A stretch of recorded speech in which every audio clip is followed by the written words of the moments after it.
Shitalakshya resort দেখতে কেমন দেখে নিন এই ভিডিওতে।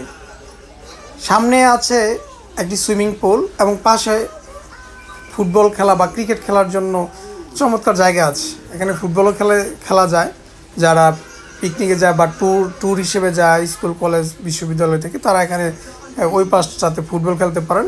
সুইমিং পুলের সামনে যে ছোটো গোলবার দেওয়া আছে, মানে মিনি ফুটবল খেলার ব্যবস্থা আছে। ওই পাশে ক্রিকেট খেলার ব্যবস্থা আছে। অবসর সময় বসে আড্ডা দেওয়ার মতো জায়গা আছে। ডান পাশটাতে ফাঁকা অনেক জায়গা আছে। টি টেবিল বা কফি খাওয়ার জন্যে ব্যবস্থা আছে বসে আড্ডা দিতে দিতে। এরিয়াটা মোটামুটি ভালোই। এটাকে অবসর যাপনের জন্য, যান্ত্রিকতা থেকে বের হয়ে একটু নিরিবিলিতে অবসর সময় কাটানোর জন্য যদি চিন্তা করি, তাহলে শীতলক্ষ্যা রিসোর্ট যথেষ্টই ভালো। ভবনটি দুতলার, অনেকগুলো রুমের ব্যবস্থা আছে।